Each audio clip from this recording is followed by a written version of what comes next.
Значи, второто прашање ми е до министерот за земјоделие и тука ќе говорам за состојбата со земјоделието во Кочанско, значи со оризопроизводителите, иако таа ситуација отсликува всушност и целата ситуација со која што се соочуваат земјоделци. Значи, во моментот, жетвата инаку заврши, во моментот откупна цена за килограм ориз е од 22 до 30 денари, иако земјоделците бара минимум 35 денари, затоа што реалната цена се движи некаде од 35 до 45 денари, значи под реална цена, под производна цена се откупува оризот. Имаме неисплатени субвенции за 2022, а некои од земјоделците немаат земјени субвенции ни за 2021. Имаме тотално неорганизиран увоз, значи, на пестициди и ѓубрива, кои што се неколку пати сега качени заради војната во Украина. Имаме земјоделците едноставно купуваат ѓубрива и пестициди на диво неколку пати, значи без регулација, со неколку пати повисоки цени. Заради сето ова имаме годинава многу лоши приходи, некаде околу 500 до 600 килограми, значи имаме ориз на под декар.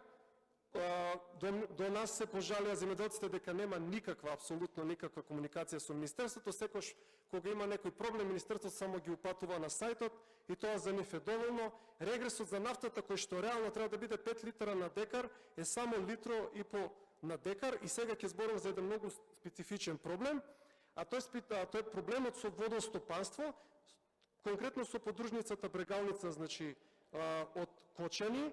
Значи, воопшто не се чистат каналите, кои што треба да се чистат некаде есен зима, што значи сега треба да почнат.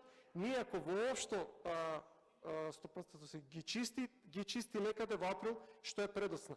Поради тоа што каналите не се изчистени, што се земјоделците приморани сами да ги чистат, поради таква ситуација, сидбата обично се случува на 10 април, порано се случувала на 10 април, а сега обавезно после мај. Значи, цел месец закаснување, затоа и оризот денес како се жнее, е млад ориз, значи уште не е ни стасан како што треба. Водари нема по нивите, значи нивната улога се ја вршат самите земјоделци. Имаме парадоксална ситуација да имаме водари дури од Арачиново, затоа што директорот е кадар на ДУИ, кој што на нивите секако земаат плата, а на нивите никаде ги нема.